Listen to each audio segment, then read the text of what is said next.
तो बच्चों हमने आपको अपनी पिछली क्लास में उदाहरण नंबर 7 लगवाया था और उसके आगे की क्लास में हम वो उदाहरण नंबर 8 की बात करेंगे।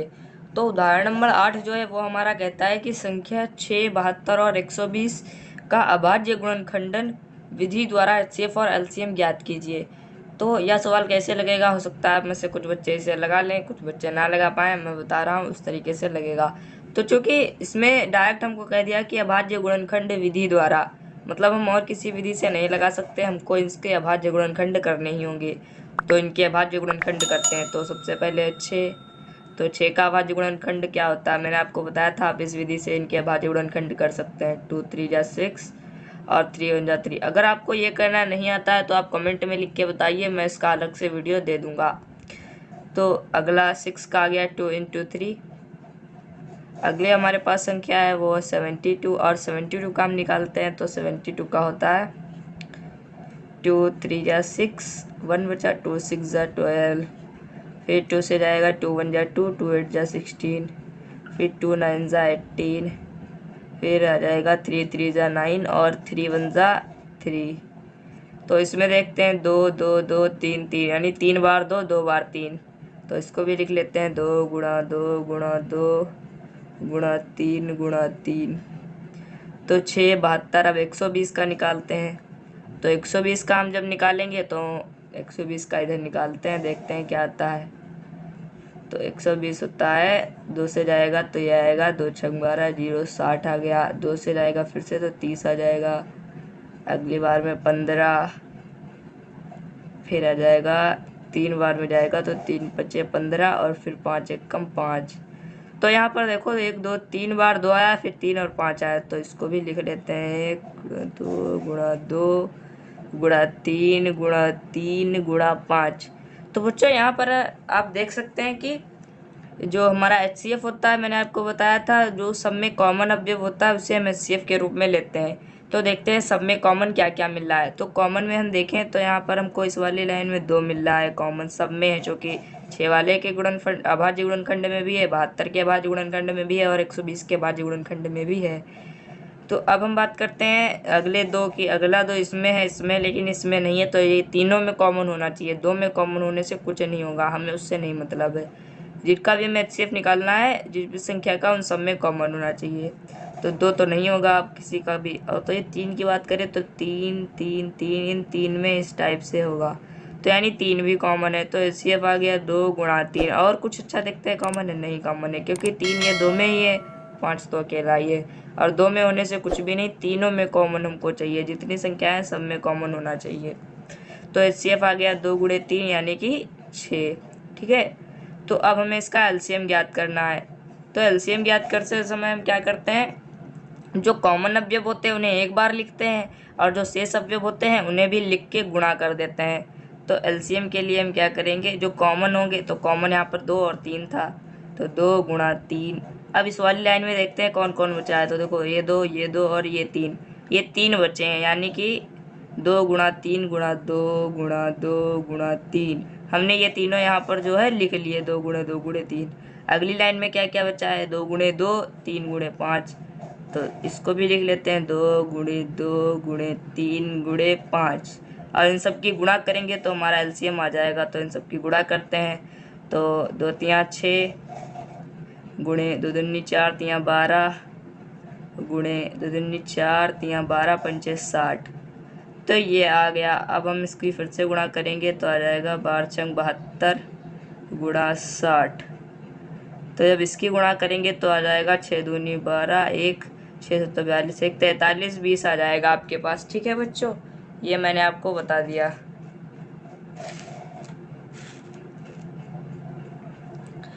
अब बात करते हैं एनसीईआरटी के प्रश्नों की, लेकिन उससे पहले मैं आपको बता दूं कि हमने आपको एक सूत्र बताया था कि एलसीएम A, B, मतलब AB का एलसीएम इंटू HCF AB यानी AB का HCF, ये बराबर होता है A × B के।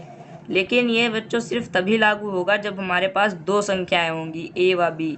ये इससे बच्चों यह भी निष्कर्ष निकलता है कि 3 संख्याओं में ये चीज़ लागू नहीं होगी। जैसे कि हमारे पास 3 संख्याएं थी, तो हम यह नहीं कह सकते कि जो HCF होगा 6, 72, 120 का और जो एलसीएम होगा 6,72,120 का, यह बराबर नहीं होगा किसके, 6 × 72 × 120। इसके लिए बच्चों दूसरा एक सूत्र होता है, वो बच्चों आपके सिलेबस में नहीं है। फिर भी यदि आप पढ़ना चाहें तो एनसीईआरटी के सारांश में ये लिखा है, आप वहाँ से पढ़ सकते हैं। तो ये सिर्फ 2 के लिए लागू होता है या 3 के लिए लागू नहीं होता है।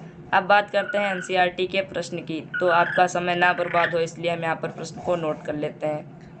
तो बच्चों हमने यहाँ पर जो सवाल को नोट कर लिया है, ये है हमारा एनसीईआरटी की प्रश्नावली का 1.2 का पहला सवाल। इससे पहले वाली प्रश्नावली है वो हम अपने पिछले वीडियोस में लगा चुके हैं और उसके बाद हमने कुछ थ्योरी भी बताई थी। तो यदि आपने हमारी पिछली वीडियो नहीं देखी है तो मैं डिस्क्रिप्शन बॉक्स में लिंक दूंगा, आप वहाँ से जाके देख सकते हैं। तो अब हम बात करते हैं कि ये सवाल कैसे लगेगा। तो सबसे पहले इसमें मैं कह रहा है कि निम्नलिखित संख्याओं को अभाज्य गुणनखंडों के गुणनफल के रूप में व्यक्त कीजिए। ठीक है, तो हमें इसके अभाज्य गुणनखंड करने हैं एक टाइप से। तो अभाज्य गुणनखंड करना मैंने आपको बता दिया है कि कैसे किए जाते हैं, आप आसानी से कर सकते हैं। तो इसमें जो पहला सवाल है हमारा वह है 140। तो अपना पहला सवाल लगाते हैं। तो 140 के हमें अभाज्य गुणनखंड करने हैं, तो हम इसको करते हैं। तो हमने लिखा 140 और ये जाएगा 2 बार में, तो 2 2 7 14 7 और 0। फिर से जाएगा, देखो 2 3 जा 6, 1 बचेगा, तो 1 बचा, 0 2 5 जा 10, ये हो गया। फिर ये देखो 2 से तो भाई नहीं जाएगा पूरा पूरा, 3 से भी नहीं जाएगा, 5 से जाएगा मेरे हिसाब से। तो इसको 5 से ले जाते हैं, तो 5 7 35 और उसके बाद 7 से जाएगा, तो 1 आ गया। हमको यहीं तक करना होता है जहाँ तक 1 आ जाता है।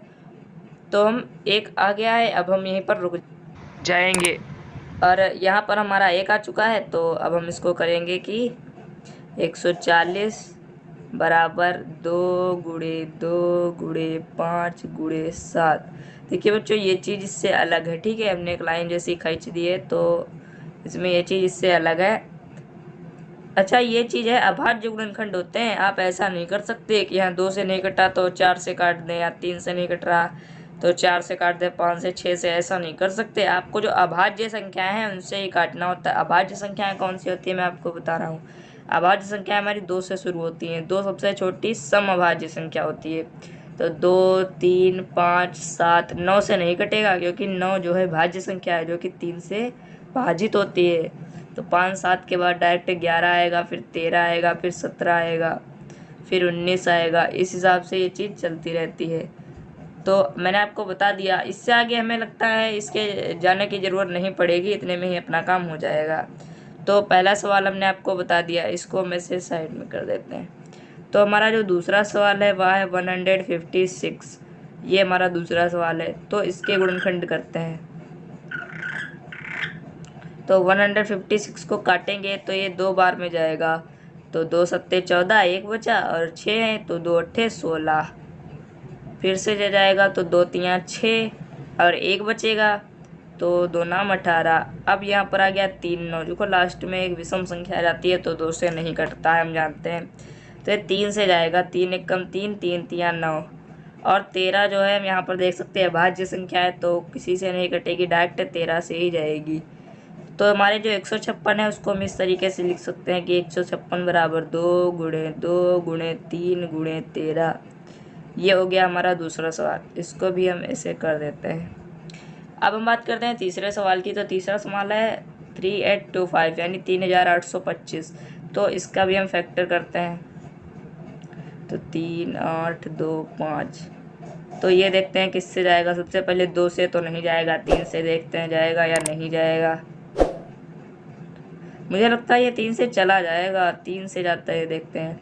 3 1 कम 3, 3 दूनी 6, 2 बचेंगे यहाँ पर, और 2 6 के बाद जब 2 बचेंगे तो 2 यानी 3 7 21, 1 बचेगा और 3 5 15। हाँ बिल्कुल 3 से जाएगा ये। और चूँकि ये है तो ये भी 3 से जाएगा। 3 चक्कू 12, 3 दूना 6 और 3 5 15। ये देखते हैं भाई 5 4 9 2 11। ये बच्चों 3 से नहीं जाएगा अब, क्योंकि 3 से वही संख्याएं जाती हैं जिनका योग 3 से विभाजित हो। जैसे 3 8 2 5, ये मैं कैसे जान गया कि ये 3 से विभाज्य है, क्योंकि इनका योग अच्छा करे अगर हम तो देखते हैं 8 9 10 11 हो जाता, 12 13 और 13 जब हम 5 जोड़ते हैं तो 18, जो कि 3 से कट जाता है 18, तो पूरी संख्या भी 3 से कट जाएगी। ये बच्चों एक प्रॉपर्टी है, ये आपको कुछ 6 या 7 में पढ़ाई गई होगी। तो इसमें भी देखो 2 1 3 और 7 10 5 15 भी 3 से कट जाता है, तो पूरी संख्या 3 से। लेकिन ये बच्चों नहीं कटेगा, क्योंकि 4 2 6 5 11 तो 3 से कटता नहीं है, तो ये नहीं कटेगा। ये कटेगा 5 से, तो 5 से काटते हैं तो 5 8 40, 2 बचे 5 25। फिर से 5 बार में जाएगा तो 5 1 5, 3 बचे और 3 बचे हैं तो 5 1 5, 3 बच गए, 5 9 7 35। तो अब ये जाएगा सीधे सीधे 17 बार में, क्योंकि बच्चों हमने आपको बताया भी 17 अभाज्य संख्या है, किसी से नहीं कटती। तो 17 बार में तो हम इसके फैक्टोरियल ये लिखें तो होता है 3825 का equals to 3 into 3 into 5 into 5 into 17, ये हो गया। अब बच्चों हम इसको अगले पेज में लिख लेते हैं, क्योंकि यहाँ पर यदि हम करेंगे तो थोड़ा ज़्यादा कुछ कुछ हो जाएगा। तो इसको अगले पेज पर हम लिखेंगे। तो बच्चों हमने इसको नेक्स्ट पेज पे लिख लिया है। तो जो हमारा चौथा सवाल था वह था 5005। तो 5005 के हम फैक्टोरियल करते हैं। तो 5005 के फैक्टोरियल करेंगे तो ये देखो 5 है, 5 5 10, यानी 3 से तो 10 जाता नहीं है, तो पूरी संख्या भी 3 से नहीं जाएगी, 2 से भी नहीं जाएगी, क्योंकि इसके लास्ट में एक विषम संख्या है। तो ये जाएगी 5 से, 5 1 5, और ये 0 का 0 आ जाएगा, 0 0 5 1 5। ये बच्चों थोड़ा सा टफ हो गया, क्योंकि ये 2 से तो जा नहीं रहा था, पहले से भी 3 से भी नहीं जा रहा था और 5 से भी नहीं जा रहा था। तो अब हमें इसमें चेक करना पड़ेगा कि ये 7 से तो नहीं जा रहा है। तो 7 से देखते हैं, तो ये 7 से इसको काटे तो आ जाएगा। 7 से देखते हैं इसको ट्राई करके, 1001 को, तो 7 1 7, 3 बचते हैं यहाँ पर। और जब 3 बचेंगे तो यहाँ पर 0 उतारूँगा, तो 7 चौके 28, और 2 बचेंगे तो 7 तियाँ 21। हाँ, ये 7 बार में जो है जा रहा है, बिल्कुल सही बच्चों। तो इसको 7 से काटेंगे तो आ जाएगा 143, यानी 143। तो 143 आ गया। तो 143 किससे जाएगा, अब हम देखें तो 4 3 7 1 8। मुझे नहीं लगता ये भी वापस से 7 से जाएगा, तो 7 से भी नहीं जाएगा। अब 11 से देखते हैं तो 11, हाँ 11 से लगभग हो सकता चला जाए। तो 11 1 कम 11, 3 बचे, और 11 तियाँ 33, 11 से चला गया। और 13 देखो हमने बच्चों आपको बताया था कि ये जो है एक अभाज्य संख्या है, तो 13 खुद से ही जाएगी। तो 13 1 कम 13। तो अब हम इसके फैक्टोरियल यदि लिखें गुणनखंड, तो होगा 5 गुणे 7 गुणे 11 गुणे 13। ये हमने कर दिया बच्चों। अब हम देखते हैं कि अगला जो हमारा क्वेश्चन है वह क्या कह रहा है। तो अगला हमारा कह रहा है वह है 7429। यही है बच्चों, एक बार चेक कर लेते हैं। हाँ यही है। तो ये हमारे पास क्वेश्चन है। अब हम इसके भी फैक्टोरियल करेंगे, तो इसके भी फैक्टोरियल करते हैं। 7429, तो 7429 के जब फैक्टोरियल करें तो यहाँ पर आएगा, देखो ये 2 से तो बच्चों जाएगा नहीं, क्योंकि लास्ट में 9 है। 3 से देखते हैं भाई, 7 4 11 12 13, और 13 7 8 9 22, 3 से भी नहीं जा रहा है, 5 से भी नहीं जाएगा, हमें लगता है 7 से नहीं, 7 46, 7 से भी नहीं जाएगा ये। और 11 से देखते हैं तो 11 से जाएगा, 11 6 66, और फिर इसमें बच जाएंगे 4 4 8, तो 11 7 77 5, 11 से भी नहीं जा रहा है बच्चों ये। तो ये हमें लगता जाएगा 13 से। तो 13 से देखते हैं इसको काट के।